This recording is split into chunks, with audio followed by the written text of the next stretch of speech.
Tell me when I'm good. You're live. You're good. All right, guys. How you doing? I am Nate Zelinsky. We're coming to you live from Colorado. Guys, this is the live show. This is everything about you, the hunter, the outdoorsman.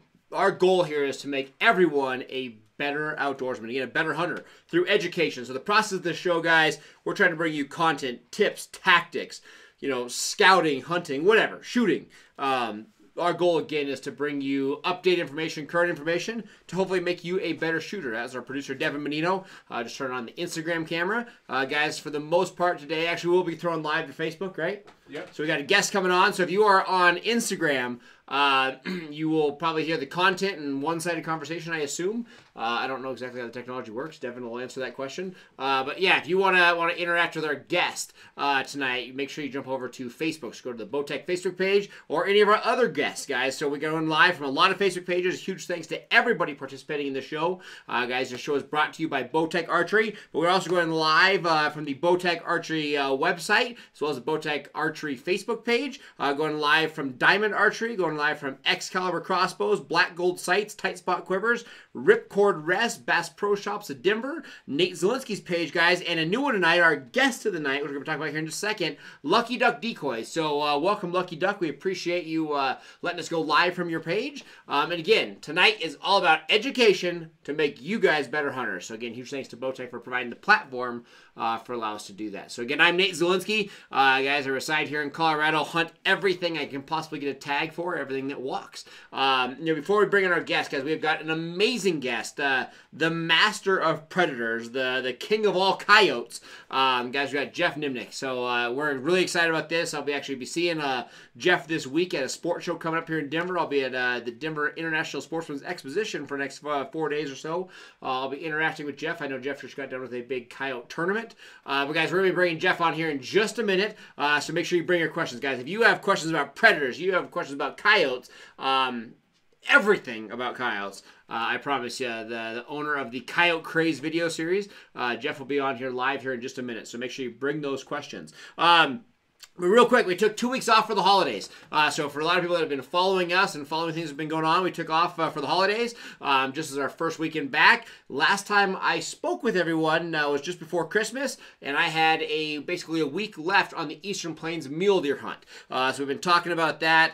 I had a different approach. Again, this is my very first Eastern Plains tag that I've ever hunted for mule deer. I've been out there. I've guided some out there. I've seen some friends out there, hunted with them.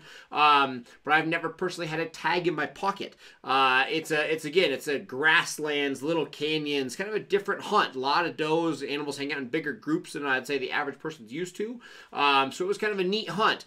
Most people that had that Eastern Plains tag tried to fill that tag during the rut. So, you're talking your Thanksgiving time for these mule deer, maybe just a little earlier than that. That's when most people are filling this tag. But a lot of times these bigger bucks are nocturnal. They'll spend some time out chasing during the day. But really, until the cold hits, you really never know what's all out there. So I personally waited till the later portion of that. Basically, it breaks up into a couple different zones. And I waited until the December time to really activate this tag, just because I wanted to see when everything was out there. I wanted to wait till December to where everything is in a post-rut situation. Everything is out during the day, feeding, bedding out in the open. Really just to know what's out there, to know if there's, a giant 250-inch deer, a 200-inch deer. So I waited till a later portion of the tag just to really see what's available, see what bucks are out there. So that was kind of my strategy going into it. We were watching some really big deer. So I went out there basically the last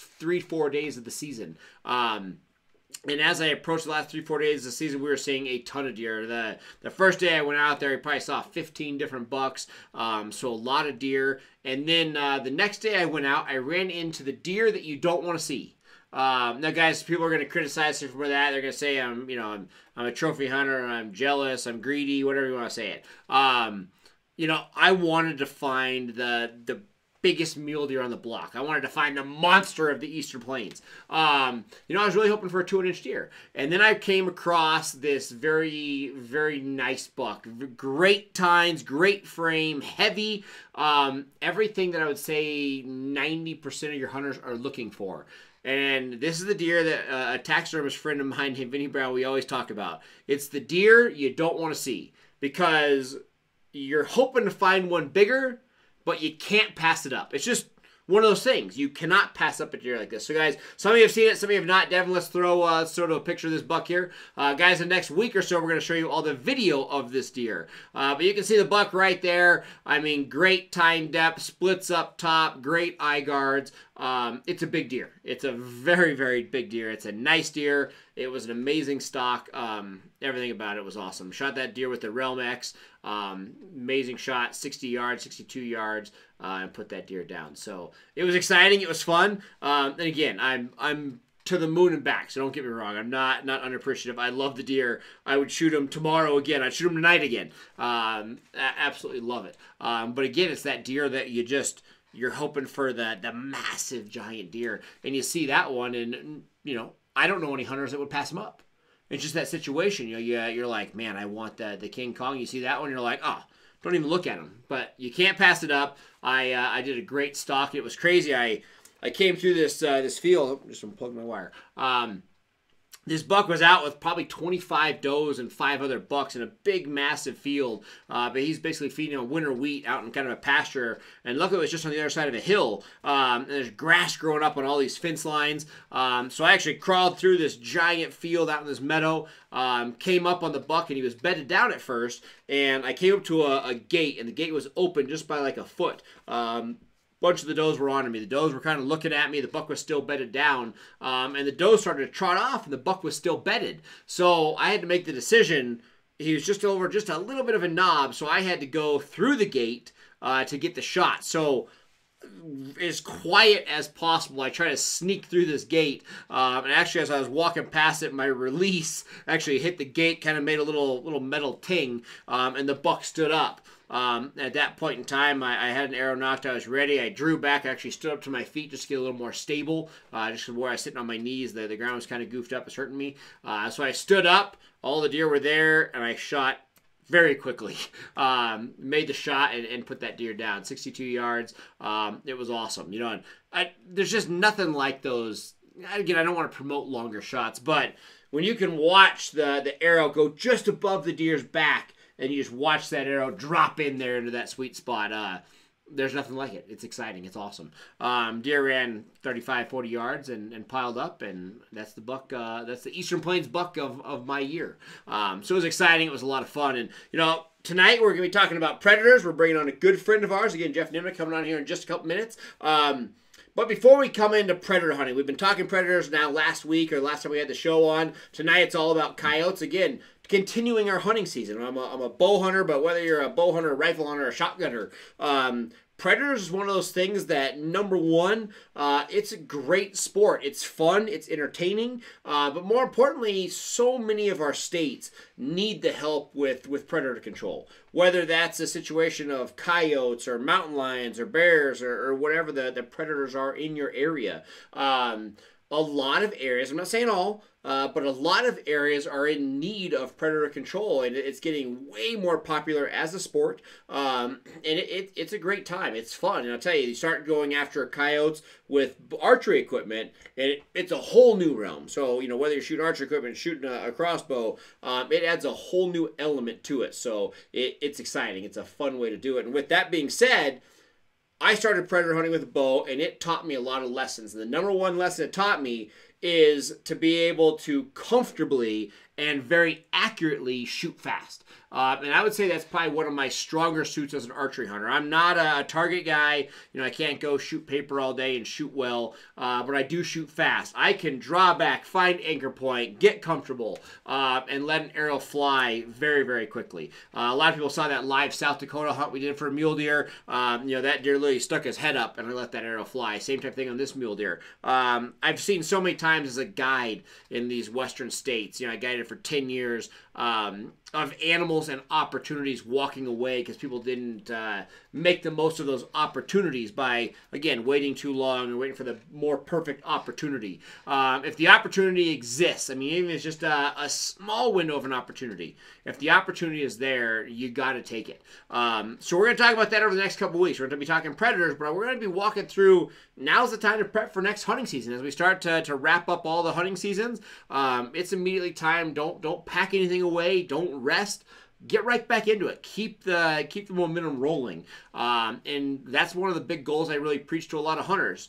How fast do you shoot? Are you the guy that has to sit there for 20 seconds before you're comfortable to take that shot? Or can you draw a knock anchor and literally let it fly? Because again, shooting faster, target accuracy, and just really putting it all together will make you more successful as a hunter. So keep things in mind like that. Now, guys, real quick, I got to say, this week, if you are an archery hunter, an archery person, a target shooter, this is the week of all weeks. It's the Super Bowl of the sport. It's the week of the ATA show. So right now in Indianapolis, everybody is setting up. The show opens Thursday to Saturday is the ATA show, the Archery Trade Association. All the big dogs in the sport are there. All the manufacturers. It's an invite-only show, but it is a very big show. So we gotta say real quick, Bowtech, as always, Bowtech and Excalibur crossbows will be doing more live content than any other archery manufacturer out there. They're good at this game. So make sure you text "Go Live" to, again, 77453. So that's going to give you all the live content for everything coming from Bowtech. So again, "Go Live" to 77453. Or you can text Excel, EXCAL, to that same number, XCAL, to that 77453. So again, EXCAL, Excal, to 77453 for all the live content coming from Excalibur. Again, they're both going to be there at the ATA show. And they're both giving away free bows. They're both giving away free bows. So again, that's the big thing. So not only are you going to learn, there's going to be a lot of Q&A. I believe Teresa Vale is going to be hosting most of that Q&A. But guys, you're going to be talking to Heartland, the Shockeys, Jim Burnsworth. I mean, everybody is there. So make sure that you text those key words, the "Go Live." The XCal, the 77453. Free bows, free information, free education. You cannot lose. So again, everything's happening at ATA. Make sure you watch all the social media outlets. Make sure you contact all those notifications. I promise you, there's a lot of stuff going on, and everybody out there could use a new free bow. So again, make sure you check that stuff out. I promise you're going to like it. Now, guys, we're going to be going live here in just a second. Devin's going to call in our guest. Guys, it's about predator hunting. So when we talk about predators, everything we do on this show is about you, the viewer, the listener. We try to bring you the best content, the best information to, again, help your education to make you a better hunter, a better shooter, and a better outdoorsman or a better sportsman. So that's always the focus point of this show. So we had a lot of people saying, hey, let's talk predators. You know, I've predator hunted before. Now I want to do it with archery equipment. Or, hey, I love big game hunting. I've never predator hunted. How do I get started in it? So regardless, when it comes time to hunting coyotes, to hunting predators, we're going to go straight to the top. We're not talking to me, who does it a little bit. We're going to talk to the master of it, Jeff Niemann. So, guys, we're going to bring Jeff on here. Let me grab my headphones. And we're going to be talking to the creator, the master of the Coyote Craze video series. So, and just before we get him on, yep. That being said, at ATA, everybody from Bowtech's there, and we had an issue bringing the Lucky Duck feed on, and we greatly apologize for that. But perfect. All right, guys. So, yeah, again, Lucky Duck is not with us, apparently. But, guys, we appreciate everybody that is watching. So, guys, we're going to go live right now. So, make sure, if you have questions about predator hunting, it's live right now. You get to talk to the master, Jeff Niemann. Guys, Jeff, how you doing today? Doing great, Nate, man. Good to be on the show.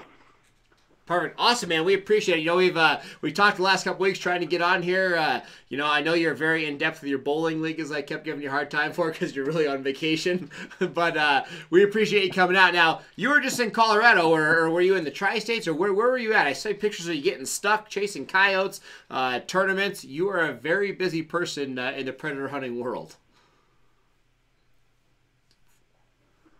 Yeah, we were just hunting in the Colorado Predator Classic, second annual. We tried to defend our title, but we came up a little bit short. But it was fun nonetheless. That's awesome. That's awesome. You know, you know, you and I have known each other maybe going on 6-8 years, something like that, and coyote hunting was big then, and now it's exploded. It seems like coyote hunting, even predators in general, is the talk of the town. I mean, it's a full blown mega sport inside of the hunting world, and you've been a part of it the whole time. I think it's really awesome that you're excelling with that. You'll be down here actually in Denver at the International Sportsman's Expo this coming weekend. So if anybody out here in the Western States, Thursday to Sunday is the ISE show at the Denver Convention Center. You're going to be doing seminars. You're going to have a booth there. But Jeff, I wanted to bring you on just for the fact of one.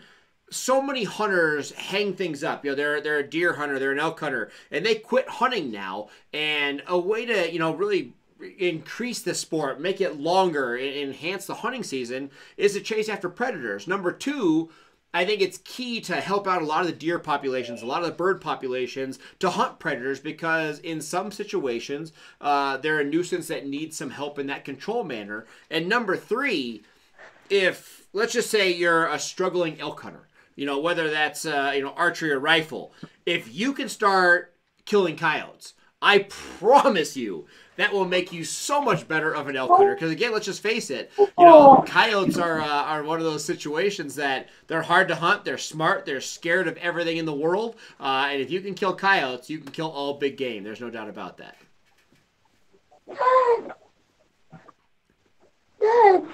Yeah, I'm sorry about that. I had my little 3-year-old guest snuck in the in the room with me.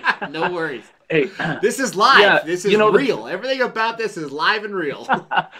Yeah, there we go. So you want to say hi to everybody? Say hi.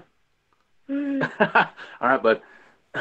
Yeah, you know, it's like us, and that's one of the things that I've always found challenging and intriguing about coyote hunting and just hunting in general. It seems like you talk to hunters, and everybody has their one specific thing that they really have a passion for. And for me, it just happened to be coyotes. And it was probably 10 years ago, I really got the bug and kind of really decided that was what I was going to spend my time doing, was chasing coyotes. Colton, you got to go upstairs.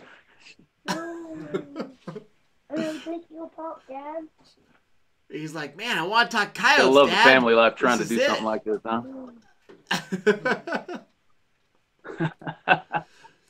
So, guys, as everybody's watching this, guys, again, this is Jeff. You know everything about coyotes. You know things like that. Now, we have so many questions. People are going to be commenting on here and asking questions. But the number one thing that I want to talk about, too, is I've shot a lot of coyotes. I've been fortunate enough in the predator world, but so many times I've done this with high power rifles, shooting at a distance, shooting long range type stuff. I want to increase my close range coyote, whether you're using a shotgun, but more importantly, I want to shoot a bow. I want to start successfully on a daily basis putting down coyotes with archery equipment.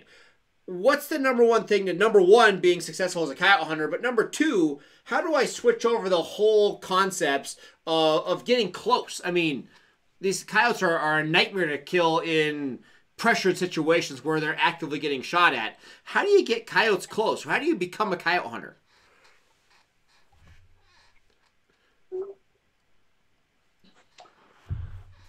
You know, getting coyotes close is almost an art form in itself. There's a lot of different factors involved in getting coyotes close. One of the big ones is probably the amount of cover you have to set up in. Let's say you're out on the eastern plains of Colorado and you're hunting some of that short grass prairie, not much cover to help break up your outline. It's going to be tough, especially, shotgunning is a little bit different than a little bit less movement. You don't have to draw a bow, so it's very tough when you get in situations where there's not a lot of cover. Now you start going places where maybe the sagebrush is taller, you have fence lines and tree lines to sit in. You're going to be better off because that's all going to break your outline up. It's going to minimize your movement, and you're going to be the coyotes aren't going to pick you out as quick, which is going to allow them to get closer to you into the ranges you need to kill them with a bow. I mean, that's huge. And I think that's the biggest thing. It's almost like turkey hunting. If you do it from a blind with archery equipment, it's simple. When all of a sudden you're forced to be outside, leaning up against a tree, it becomes very hard with archery equipment. But I think it's, again, I don't know. I shouldn't say it like this because, I mean, obviously, I think a lot of people miss a coyote and you're brokenhearted. But, you know, when I miss a mule deer, you know, a giant deer, a big bull, I'm destroyed that I'm so sad I missed it. When I miss a coyote, I'm mad and I'm frustrated, but it doesn't ruin my world. It's just who I am. And that's where it's awesome to have that practice because, again, if you are a hunter that can number one, kill coyotes, number two, kill them at close range with any, you know, weapon, it's going to make you a better hunter. I think that's where it all comes into it. And I mean, again, we're trying to cram this into 15, 20 minutes, and this is really going to be it needs to be a year series of being a successful coyote hunter. But I mean, you have calling, you have decoying, you have different setups. I mean, there's, you know, I watch your stuff, and again, I'm just repeating stuff that I've seen on your DVD series, that I've seen on YouTube, that I've seen you film TV with. There's a million things that go into it, and right now we have listeners literally from Florida to Connecticut to California. I mean, we have listeners from everywhere that are hunting various different situations, different, you know, everything's different. You know, obviously you're out here in kind of the, you know, the western grounds. As we approach it, again, obviously cover's huge.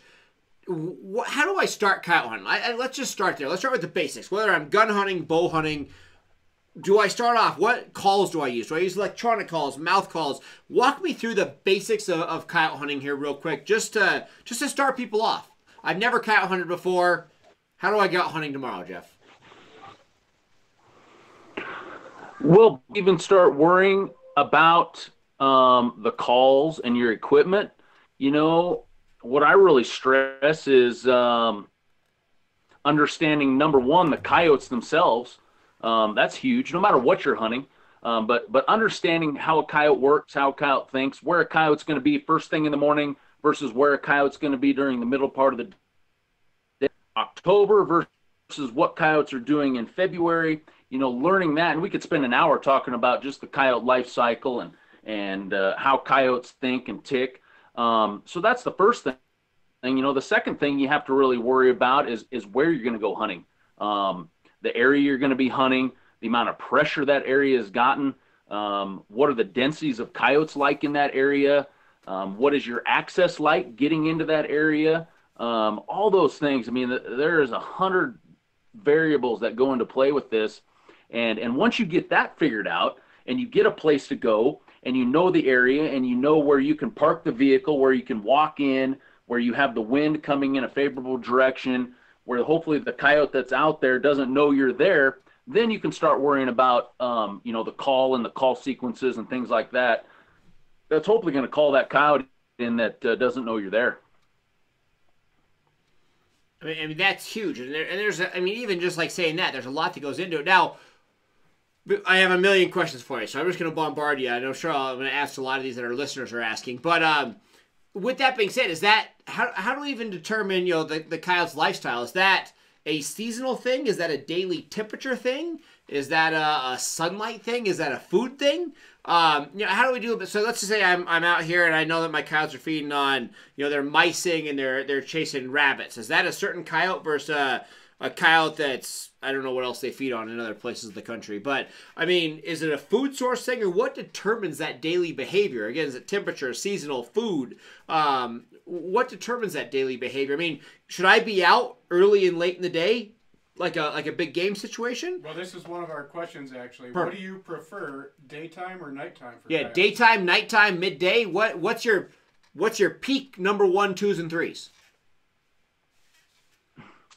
You know, so to quickly answer the question, I'm a 99.9% day hunter. I've never been real fond of the night hunting because you're limited to one little looking through a thermal scope or looking out in a beam of light, and you just can't see. And as a predator hunter, I want to be able to see, and that's day hunting. So I've never had to reach out to the night side. So that's a quick answer to that question. But back to your other question in regards to, you know, hunting in the morning versus late in the day or middle part of the day, whatever it may be. Yeah, that comes down to looking at the coyotes, and generally coyotes are going to be just like a lot of animals. They're going to be up on the move early morning and late in the day. All right. So anytime a coyote's up on the move on the hunt, the chances of that coyote wanting to cover more ground coming to the call is going to be better. During that middle part of the day, the coyote usually is no different than a deer or an elk. They're going to find some secluded area, whether it's a creek bottom, a swamp, a drainage, somewhere where they can get out of the wind, where they can lay up for the day and rest. And the coyotes will still respond to the call there during those times of the day. You just got to get in a little closer to those coyotes, knowing that they're not going to be willing to come from a long distance usually during that middle part of the day. Now, on top of that, you have weather. Obviously, you get colder conditions as the winter progresses.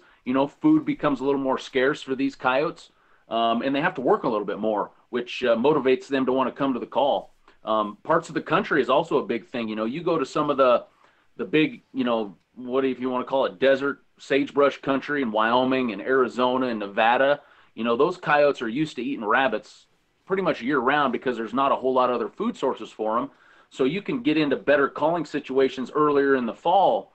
Around here in Nebraska, maybe Colorado, eastern part of the United States, the food sources are abundant, whether it's the rodents and the rabbits, the birds, the vegetables, flowers, whatever they're eating, there's a lot of it. And usually it takes, late winter conditions to get rid, where they're really having to hunt rabbits and mice, for that caloric intake. And that's usually when the calling gets good. If you're killing coyotes within 2 to 3 minutes when you're blowing on a rabbit call or turning the rabbit on, those coyotes are what I call in meat mode. And that's what you really want to see when you're trying to get coyotes close, especially. I've never turned on a call and killed a coyote in 2 minutes. Just so everybody knows that.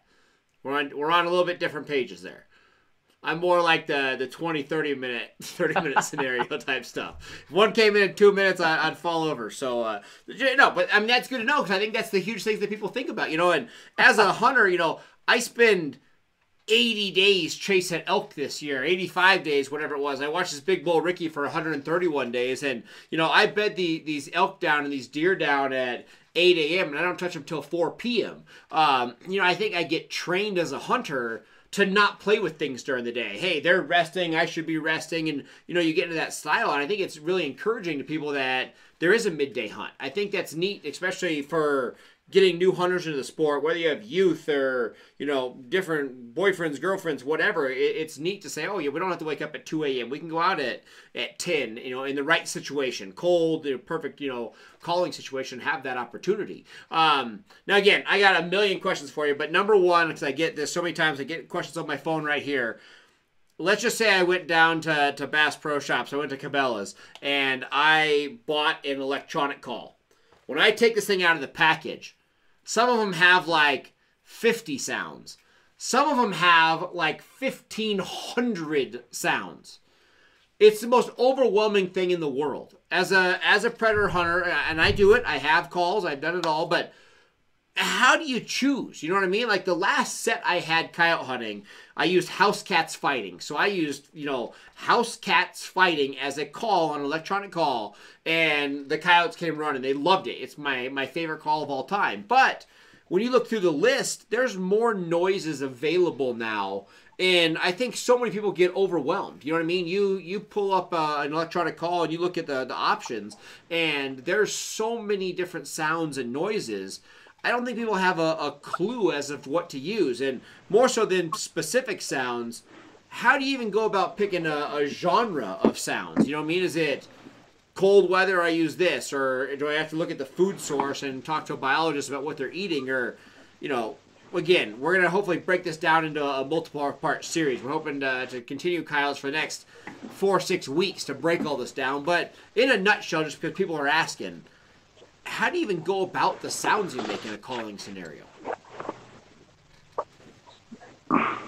So I'm going to start. So this is the call I use right here. It's this Lucky Duck Revolution. It's one of the models that Lucky Ducks makes. That's the call I use. So we're going to kind of use this as an example. The sound library that's on this call was developed by Rick Paulette, the Verminator. Some of you out there might have seen his videos, DVDs throughout the year. Good buddy of mine, but he spent the last 6 or 7 years developing the sound library that's on this call. And yeah, I don't have a cool name like that, but he does, you know. Right? That's a good name. Like, you know, so I'm so this jealous call right comes, there. no. So this call comes standard with 100 sounds, okay? And and Okay. and the question you asked me is one I get a lot as well. It's overwhelming when you look through that. You start scrolling through the remote, and this has 16 different categories of sounds from all different types of howls to coyote distresses to coyote fights to breeding sounds. Oh, just a ton of sounds here. So the easiest thing to do is I like to break all these into three categories of sounds. The first one is what I call your prey to your jackrabbit, your cottontail, your bird, your rodent, maybe some livestock distresses, any big game distresses. Let's just at this point, let's categorize all those into the prey distress category. Now, your second category would be all your coyote vocalizations. You know, these are your lone howls, your interrogation howls, your challenge howls, any type of serenade, you know, multiple coyotes howling. We'll categorize them into that second category with coyote vocals.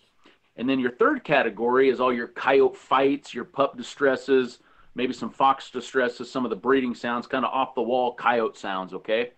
Third category.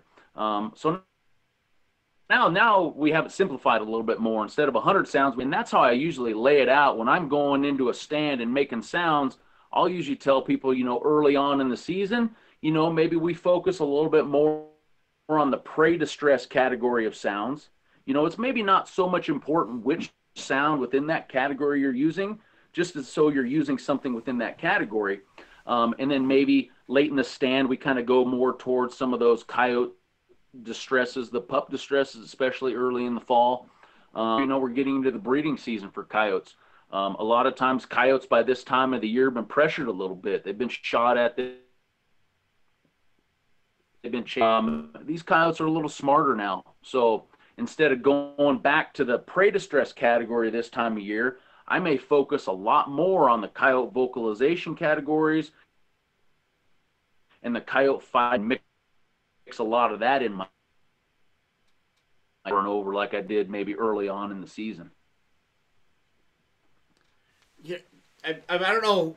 I don't even know where to go from that. I'm already almost lost. You know what I mean? Like, I didn't even know there was that option. Like, you're talking serenades and different pitches of howls, and I mean, I would, and I think that's huge to know because I think so many times I use what I would call a locator call, which is like a howl, you know, to hopefully find some dogs in the area. That I always go to the prey. You know, my whole thing is always the, you know, again, whatever, the crows, or you go to the jackrabbit, or, you know, the cottontail, or all that kind of stuff. And that's always been, you know, the mice. But that's always been my thing is try to find one locate early and then immediately go to prey. And I think I never thought about the other categories. I think that's huge. And simplification is everything. I mean, because again, once you get overwhelmed with it, you lose the motivation or the confidence, and you're immediately lost. And that's where you're going to really start to struggle. So I think that's huge to have that opportunity to break it down and go from there. And I'm sure once you find a couple of your favorites, I'm sure that's going to help you out and build that to where, yeah, you can start off with, you know, maybe out of 100, maybe you have your top 5, and that's going to make you more successful. Now I will say too, as a person, I'm reading some comments, you have a lot of people that are, whether you call it old school or selective, using mouth calls, hand calls versus the electronic calls. I've heard a lot of coyote hunters, you know, again, I'm going to say more, use the term old school, but these veterans of the sport, that still say mouth calls where they're changing tones and changing with the times, instant, you know, reaction. They say on a pressured coyote, you can get by with a hand call or mouth call better, and it will outproduce an electronic call. But with the variety of sounds and volumes of the electronic call, what's your take on that? What's the scenario? Now, obviously, I want to do it with a bow. I mean, my whole thing right now is bow hunting coyotes because I want to become a better bow hunter. I don't want to collect 10,000 coyotes, but I want to become a better bow hunter. And I'm using coyote hunting and predator hunting to make myself a better bow hunter, to where the electronic call is my only option. There's no chance I'm going to be working a mouth call and still try to draw my bow and shoot. With an electronic call, I can at least have an electronic call close to me, possibly a decoy, and at least, you know, as the coyote comes across the ditch, and I try to put myself in sets to where hopefully I'm forcing the coyote to get out of my vision for a quick period of time as he's coming in to allow me to draw my bow back. An electronic call allows me to have hands-free focus on the archery equipment and still take the shot. But what's your opportunity of, again, the hand calls versus electronic? Is there ever a better or worse situation for them?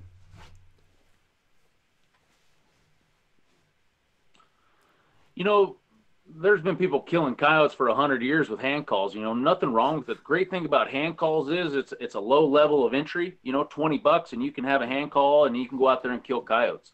You know, one of the main downsides to hand calls is exactly what you just mentioned. When a coyote's coming to the call, they are focused on sound. And when the sound's coming right from your face, guess what they're looking at? They're looking right at you. So it's very tough sometimes if you get yourself in the wrong situation when that coyote's coming in, that he's going to pick you out pretty quick because he's already focused right where the sound's coming from. Variety of sounds that you can make with a hand call. You know, I've been around some guys that are exceptional hand callers, but they're limited to about 5 different types of sounds. You know, they can do a lone howl, they can maybe make some rabbit sounds, maybe a bird sound, and maybe a fawn distress, and that's really about it.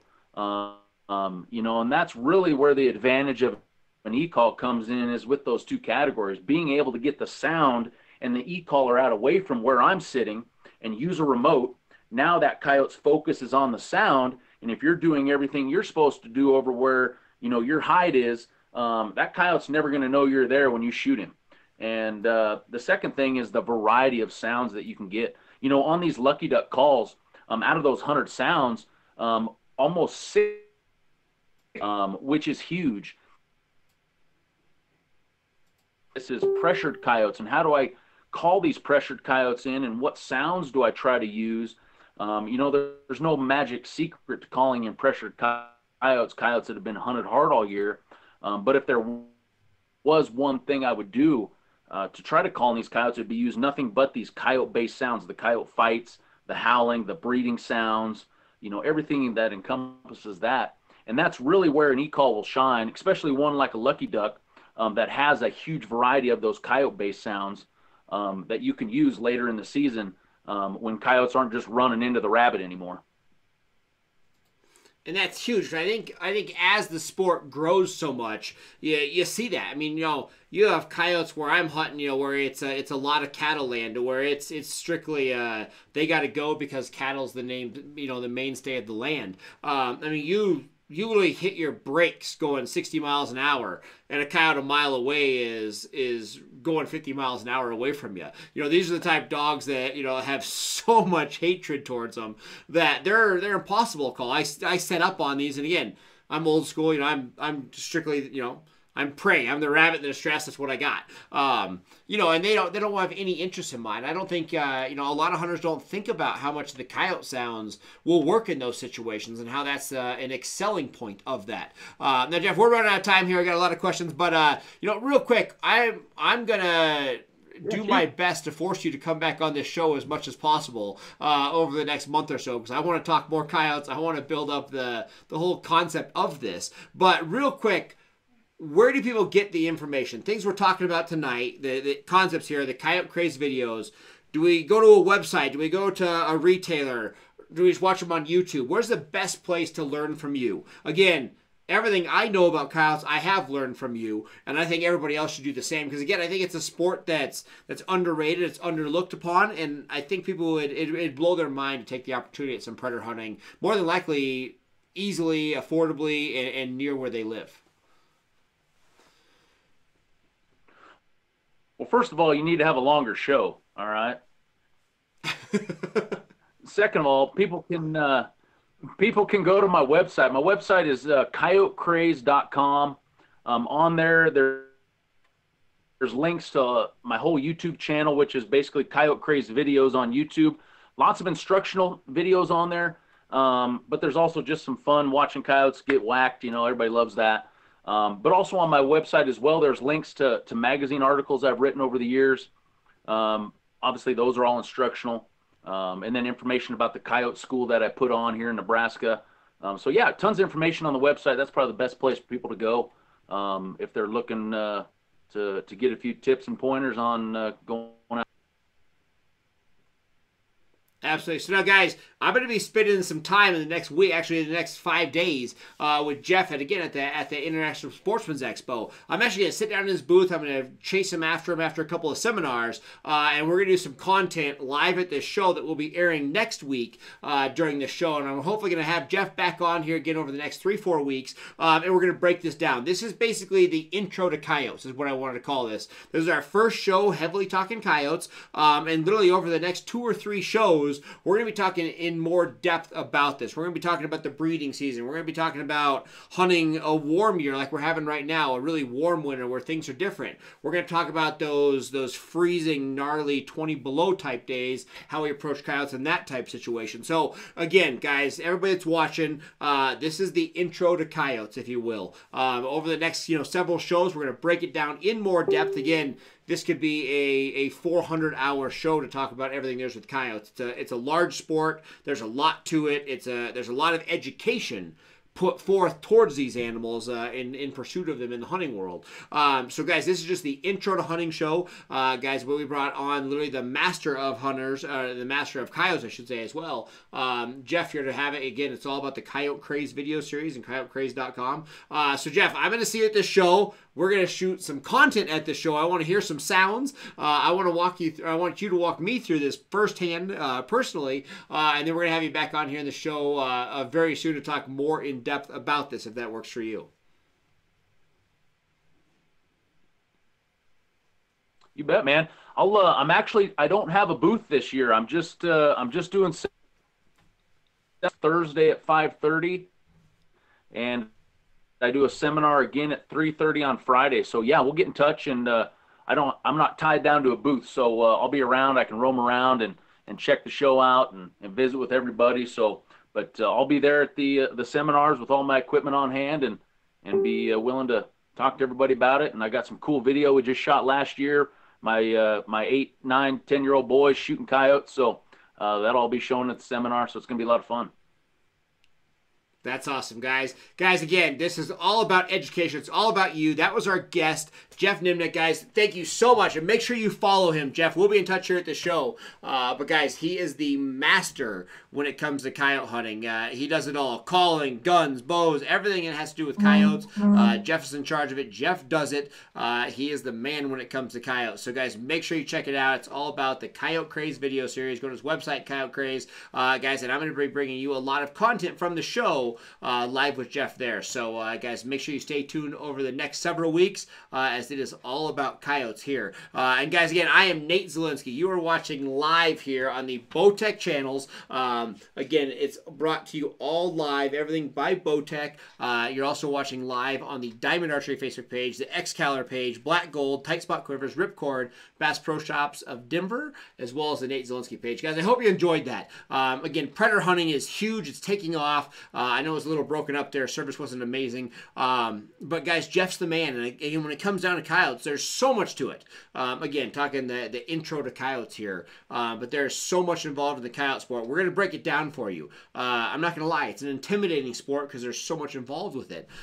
Decoys, calling, and obviously a million sounds with the calling. But over the next couple weeks, we're going to break it down, hopefully make it simpler, and hopefully make you more successful as a coyote hunter. So, again, we're going to break it all down there. Again, we'll be going live as we do every single week, live at 7 p.m. Pacific, right here on the Bowtech Facebook page. A huge thanks to Bowtech for going live with us. Guys, and we also have a couple waterfowl hunts coming up here over the next couple weeks that we're going to be doing with archery equipment. So, a lot of stuff going on, and kind of in that shoulder season as we're taking advantage of all the small game opportunities, wrapping up some of the big game opportunities, and planning already for the next season's big game hunts. So, guys, again, we got a lot going on. Make sure right now, text all the keywords to our channel right there so you get notifications, because right now, the Super Bowl of archery. The ATA show starts Thursday, Friday, Saturday. Again, you are texting GO LIVE to 77453 as well as XCAL, EXCAL.